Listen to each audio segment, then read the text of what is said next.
8월 21일 수요일 새벽 기도의 자리로 나오신 성도님 여러분들 진심으로 환영하고 축복합니다. 함께 찬송하겠습니다.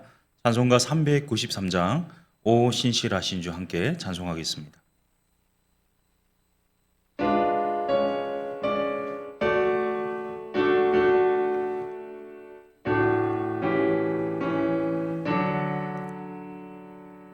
오 신실하신 주 내 아버지요 늘 함께 계시니 두려움없네. 그 사랑 변찮고 날 지키시며 어제나 오늘이 한결같네. 오 신실하신 주, 오 신실하신 주, 오 신실하신 주, 날마다 자비를 베푸시며 일용할 모든 것 내려주시니 오 신실하신 주 나의 구주.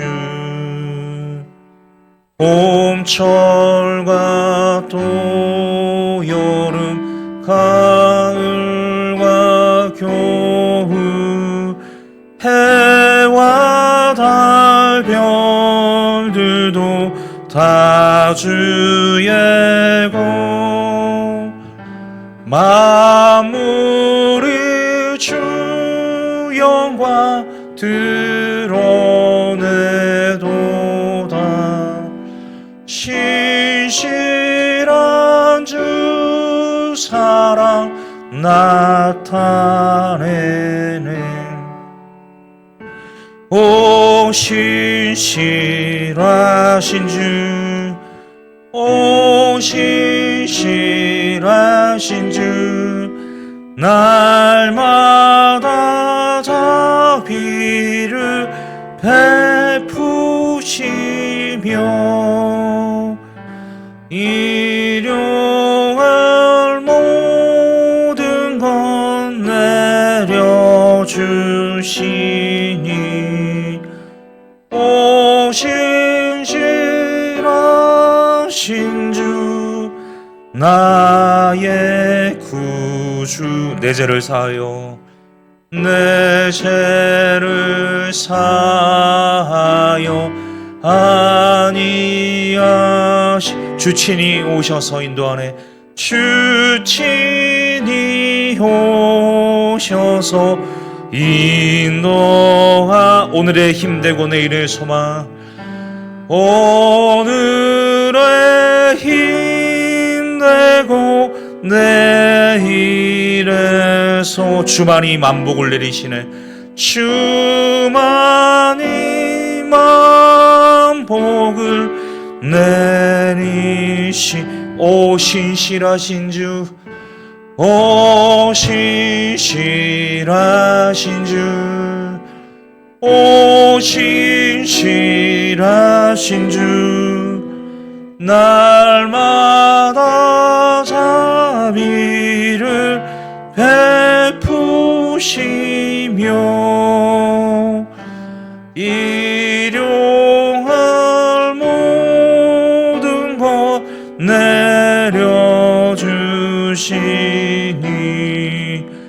오 신실하신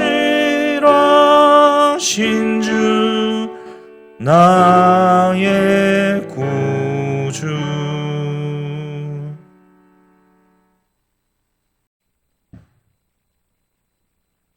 오늘 우리에게 주시는 하나님 말씀은 예레미야 51장 33절에서부터 44절까지 말씀입니다. 예레미야서 51장 33절에서부터 44절까지의 말씀입니다. 예레미야서 51장 33절에서부터 44절까지의 말씀입니다. 33절부터 함께 교독하도록 하겠습니다. 만군의 여호와 이스라엘의 하나님께서 이와 같이 말씀하시되 딸 바벨론은 때가 이른 타작 마당과 같은지라 멀지 않아 추수 때가 이르리라 하시도다.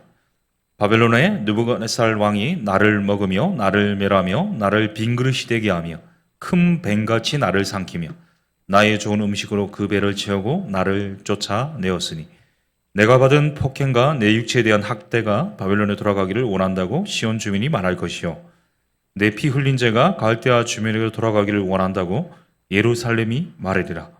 그러므로 여호와께서 이와 같이 말씀하시되 보라 내가 내 송사를 듣고 너를 위하여 보복하여 그의 바다를 말리며 그의 샘을 말리리니 바벨론이 돌무더기가 되어서 승냥이의 거처와 혐오의 대상과 탄식거리가 되고 주민이 없으리라. 그들이 다 젊은 사자같이 소리 지르며 새끼 사자같이 으르렁거리며 열정이 일어날 때에 내가 연애를 베풀고 그들이 취하여 기뻐하다가 영원히 잠들어 깨지 못하게 하리라. 여호와의 말씀이니라. 내가 그들을 끌어내려서 어린 양과 숫양과 숫염소가 도살장으로 가는 것 같게 하리라. 슬프다 세상이 함락되었도다. 온 세상에 칭찬받는 성읍이 빼앗겼도다. 슬프다 바벨론이 나라들 가운데 황폐하였도다. 바다가 바벨론에 넘치며 그 노도 소리가 그 땅을 뒤덮었도다. 그 성읍들은 황폐하여 마른 땅과 사막과 사람이 살지 않는 땅이 되었으니 그리로 지나가는 사람이 없도다. 내가 배를 바벨론에서 벌하고 그가 삼킨 것을 그 입에서 끌어내리니 민족들이 다시는 그에게로 몰려가지 아니하겠고 바벨론 성벽은 무너졌도다. 아멘. 범사에 기한이 있고 때가 있다는 말씀이 있습니다. 이 말씀은 하나님의 섭리를 가리키는데요. 이 바벨론이 하나님의 심판의 도구 있지 않습니까? 하나님의 철대였으나 멸망의 산 하나님 심판의 대상이 되고 말았습니다. 시편에는요 주의 말씀이 내 발의 등이요 내 길의 빛이라는 말씀이 있습니다. 하나님의 인도하심을 의미하는 건데요. 이 하나님의 인도하심과 섭리에 순종하는 자에게는요 하나님께서 함께 하시고 형통하도록 복 주십니다.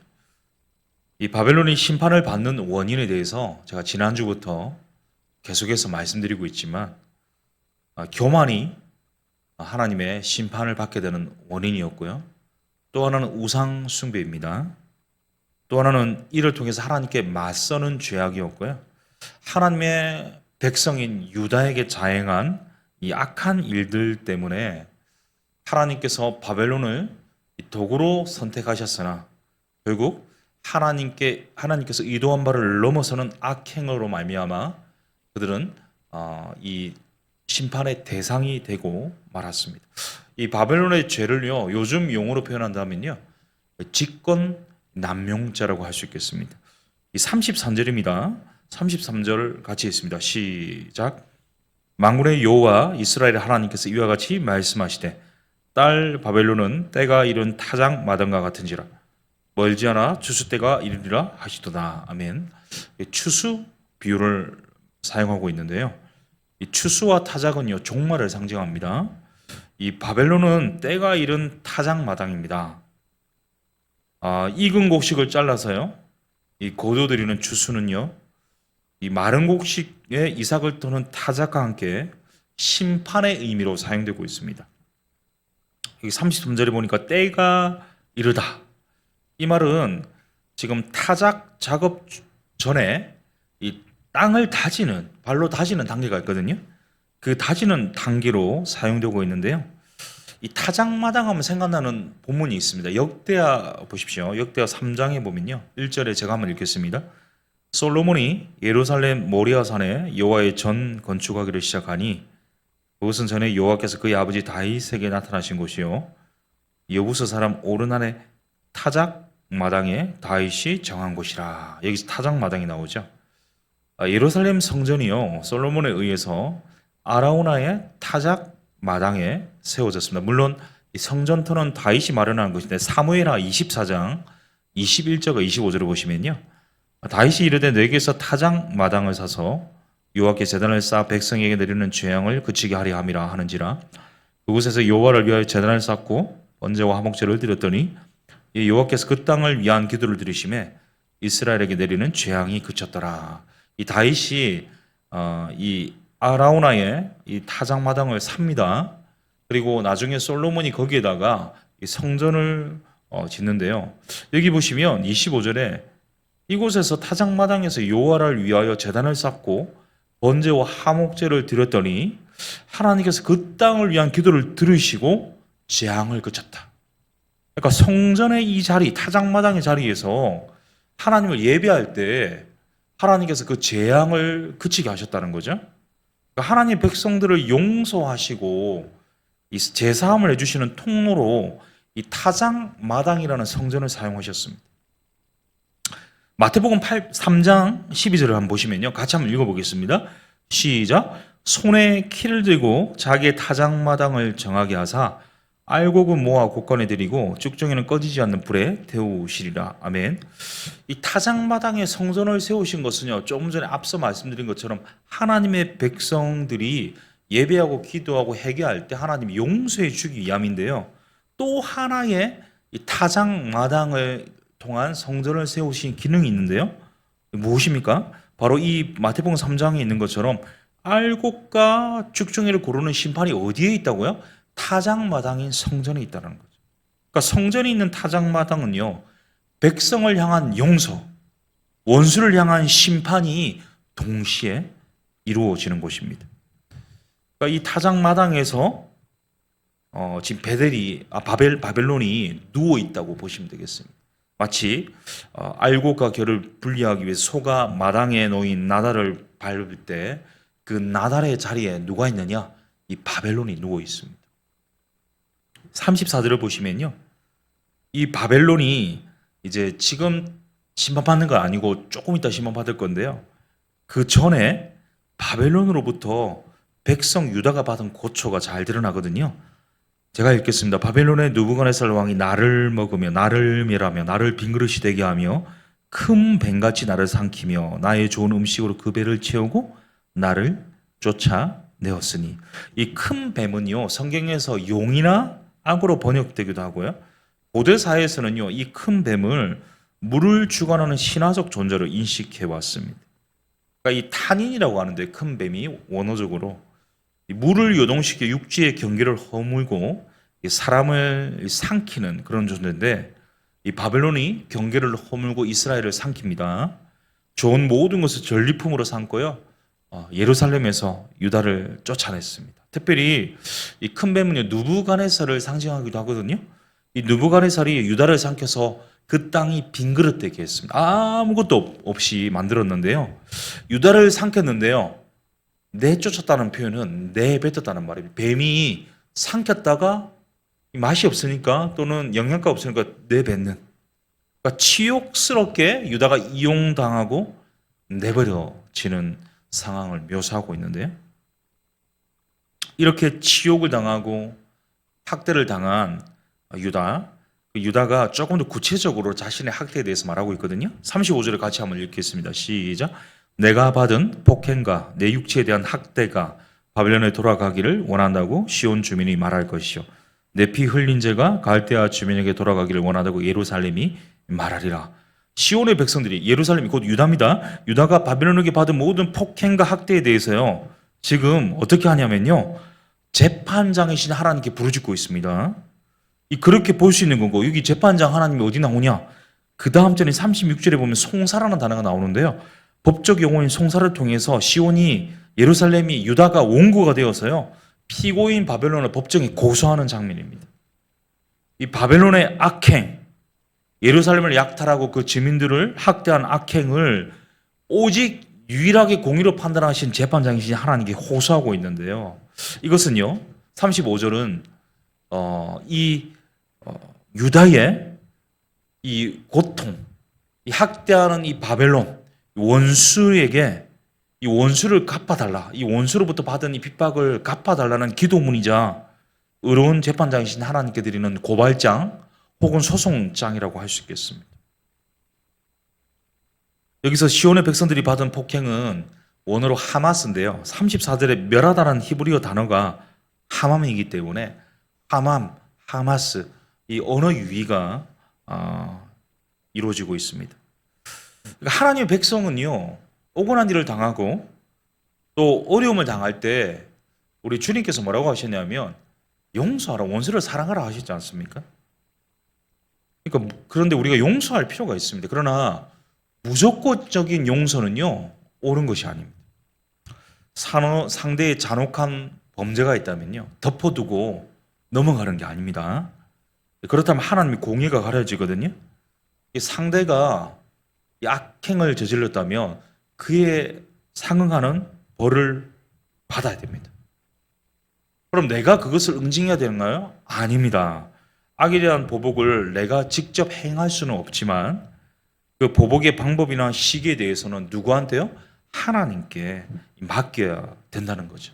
그래서 유다는 호소하고 있습니다. 유다는 환난을 당했고 학대를 받았고 핍박을 받았는데요, 하나님께 부르짖어 기도하고 호소하고 있습니다. 하나님께 고소하고 있습니다. 하나님께 상소하고 있습니다. 하나님이 선악간에 판단해 주실 것을 믿음으로 나아가고 있는데 그 송사의 결과가 36절에 나오거든요. 36절에 같이 읽겠습니다. 시작. 그러므로 여호와께서 이와 같이 말씀하시되 보라, 내가 내 송사를 듣고 너를 위하여 보복하여 그의 바다를 말리며 그의 샘을 말리리니. 이 공의로우신 재판관이신 하나님께서요, 이스라엘 백성의 송사를 들으시고요, 판결하시는데 뭐라고 하냐면 원고, 승소, 피고, 처벌. 이 하나님께서 원고를 승소, 유다에게 승리했다고 말씀하시고 이 피고인 바벨론에게 보복을 행하십니다. 바벨론에게 심판하십니다. 예레미야 50장 34절에는요, 예레미야가 여호와께서 이스라엘 자손과 유다 자손의 송사를 들어주실 것을 예언했습니다.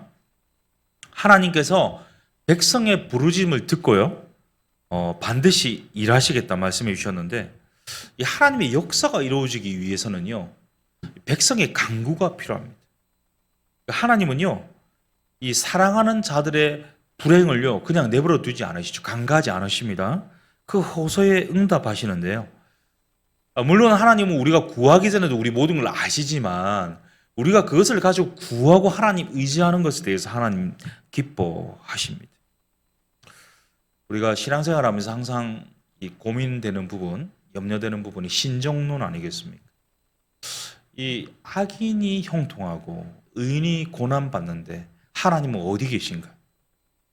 근데 하나님은요, 우리의 이런 믿는 자들, 자녀들, 성도들이 고난을요 그냥 방치하시는 것이 아니라 이 성도가 성화되게 하기 위해서, 자녀가 아버지 닮게 하기 위해서, 그러면서 하나님의 뜻을 이루기 위해서 이것을 허용하신다는 사실이죠.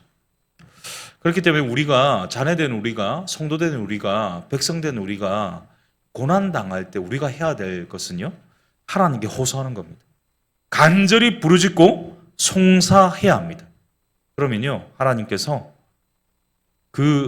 이 고난에서 내버려 두지 않으시고 일하기 시작하시는데요, 이렇게 하지 않고 내 힘으로 해결해 보려 하고 또는 주변에 힘 좀 쓴다는 사람에게 매달리면 매달릴수록 이 고난의 기간, 고난의 강도는요 더 가중됩니다.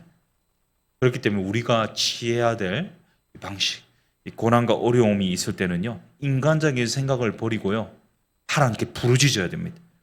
하나님만이 공의로 판단할 유일한 재판장이시다, 이런 믿음을 가지고 고난 속에 하나님께 부르짖고 하나님께 송사하고 하나님께 의탁할 때 하나님이 역사하시고 응답해 주실 것입니다.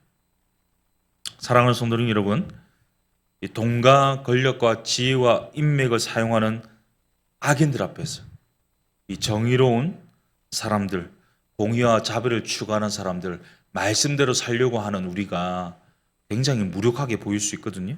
실제로 바르게 살려고 하는 사람들이요, 악인들에게 피해를 입는 경우 종종 있습니다. 아니, 많습니다. 하지만 그것은요 영원하지 않다는 사실입니다.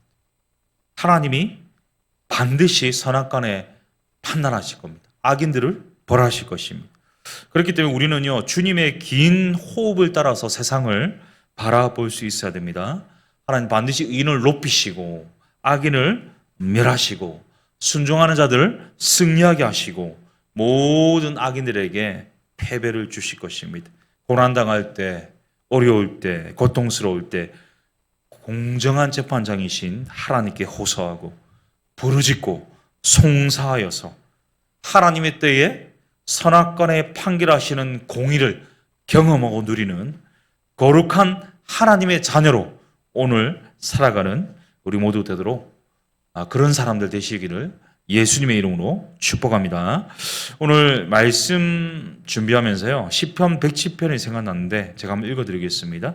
이에 그들이 그들의 고통 때문에 여호와께 부르짖음에 그가 그들의 고통에서 그들을 구원하시되 그가 그의 말씀을 보내어 그들을 고치시고 위험한 지경에서 건지시는도다.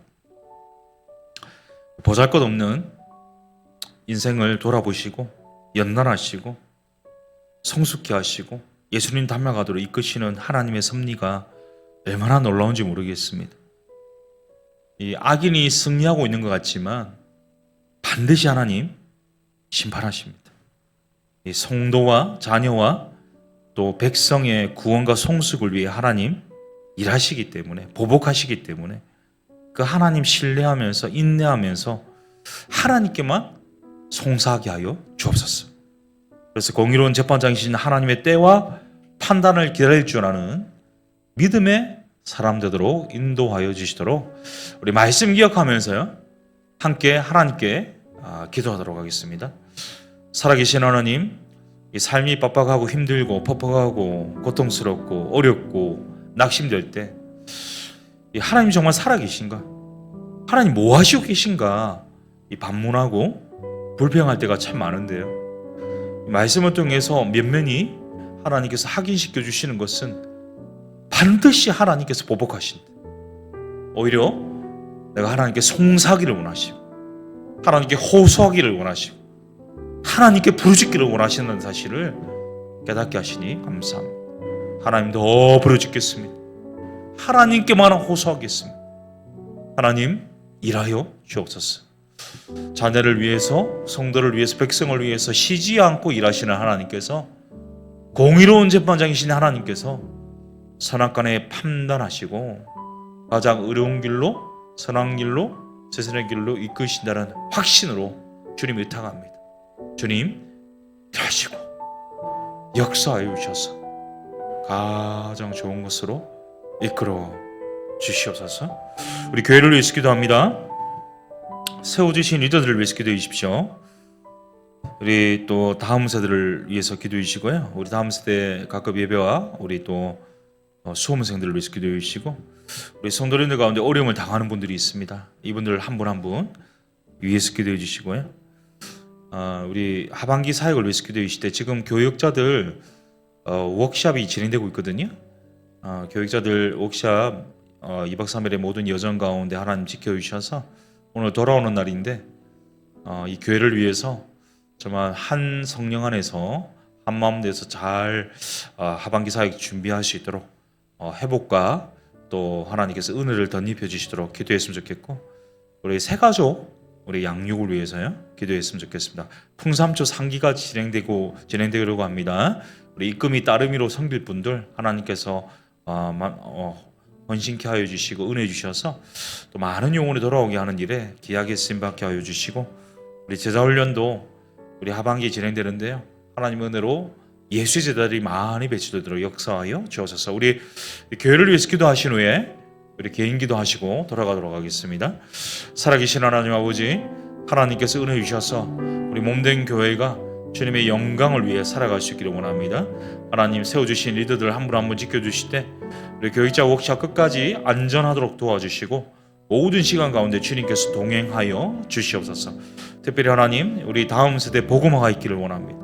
예수의 10대들이 되기를 원하고 모든 청년들이 또 예수의 청년들이 되기를 간절히 소원합니다. 하나님 예수의 제자 되게 하시고 예수의 사람 되게 하시고 예수가 비전이게 하여 주옵소서. 수험생들 하나님 끝까지 컨디션 지켜주시고 하나님께서 어려움 없도록 인도하여 주옵시고, 특별히 하나님의 은혜로 또 우리 교회 하반기 사역이 잘 진행될 수 있기를 원합니다. 새가족 양육과 또 하나님께서 도와주셔서 또 이 풍삼조 상기가 잘 진행될 수 있도록 도와주시고, 이 제자훈련이 잘 진행되고 하여 주셔서 예수의 제자들이 잘 하나님 배출될 수 있도록 역사하여 주시고, 오늘도 주님 아니고서는 살아갈 길이 없어서 주님께 토로하고 주님께 부르짖고 주님께 요탁하는 우리 성도님들 가운데 찾아가 주셔서 육신적인 치유 주시고 영적인 회복 주시고 또 내면에 또 마음에 이 상처를 치유하여 주시고 정신적인 스트레스를 제하여 주시고 경제적인 공급을 주시고 일용할 양식을 주시고 특별히 하나님 길이 되어 주시고 문이 되어 주시고 내일을 열어 주셔서 이 주님의 은혜로 오늘도 살아갈 수 있도록 인도하여 주옵소서. 우리의 개인의 간구와 단식과 작은 신음과 이 부르짖음에 하나님 응답하여 주옵소서.